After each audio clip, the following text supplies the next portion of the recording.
Ukraine যুদ্ধ নিয়ে Russia যুক্তরাষ্ট্র বৈঠকের বিস্তারিত ২৫ মার্চ যৌথ বিবৃতিতে জানানো হবে। রাশিয়ার বার্তা সংস্থাগুলো এ তথ্য জানিয়েছে। এর আগে সৌদি আরবের রাজধানী রিয়াদে ইউক্রেন যুদ্ধের ভাগ্য নির্ধারণে রাশিয়া ও যুক্তরাষ্ট্রের মধ্যে আলোচনা প্রায় ১২ ঘণ্টা পর শেষ হয়।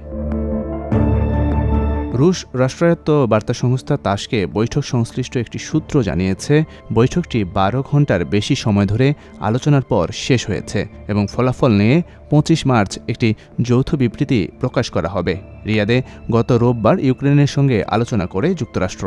সেই আলোচনার পর এই রুশ মার্কিন বৈঠক অনুষ্ঠিত হয়। মার্কিন প্রেসিডেন্ট ডোনাল্ড ট্রাম্প গত সপ্তাহে ইউক্রেনের প্রেসিডেন্ট ভলোদিমির জেলেনস্কি ও রাশিয়ার প্রেসিডেন্ট ভ্লাদিমির পুতিনের সঙ্গে কথা বলার পর ৩ বছর ধরে চলা সংঘাত শেষ করার প্রচেষ্টা জোরদার করেছেন। আলোচনার পরিকল্পনা সম্পর্কে জানেন এমন একটি সূত্র জানিয়েছে, মার্কিন পক্ষের নেতৃত্ব দিচ্ছেন হোয়াইট হাউস ন্যাশনাল সিকিউরিটি কাউন্সিলের সিনিয়র ডিরেক্টর অ্যান্ড্রু পিক এবং স্টেট ডিপার্টমেন্টের সিনিয়র কর্মকর্তা মাইকেল অ্যান্টন। হোয়াইট হাউস জানিয়েছে, আলোচনার লক্ষ্য হল কৃষ্ণ সাগরে একটি সামুদ্রিক যুদ্ধবিরতি অর্জন করা, যাতে অবাধে জাহাজ চলাচল করতে পারে। অন্যদিকে রাশিয়ার প্রতিনিধিত্ব করছেন সাবেক কূটনীতিক ও বর্তমান ফেডারেশন কাউন্সিলের বৈদেশিক সম্পর্ক কমিটির চেয়ারম্যান গ্রেগরি কারাসিন এবং রুশ গোয়েন্দা সংস্থা ফেডারেল সিকিউরিটি সার্ভিসের পরিচালকের উপদেষ্টা সের্গেই বেসেতা।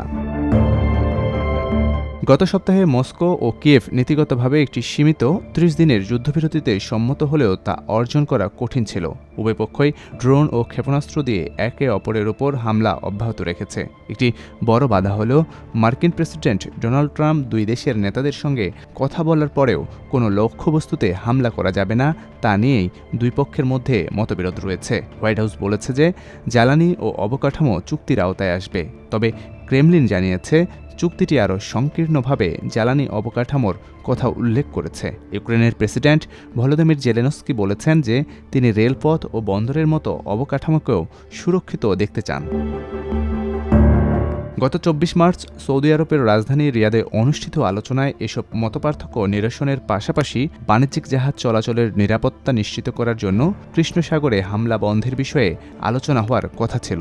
রাশিয়ার রাষ্ট্রীয় গণমাধ্যম স্থানীয় সময় ২৪ মার্চ গভীর রাতে জানিয়েছে যে আলোচনা শেষ হয়েছে। এ বিষয়ে হোয়াইট হাউসে সাংবাদিকদের সঙ্গে আলাপকালে ট্রাম্প বলেন, আঞ্চলিক সীমানা এবং ইউক্রেনের দক্ষিণাঞ্চলে একটি গুরুত্বপূর্ণ পারমাণবিক বিদ্যুৎ কেন্দ্রের সম্ভাব্য মার্কিন মালিকানা আলোচনার অংশ ছিল।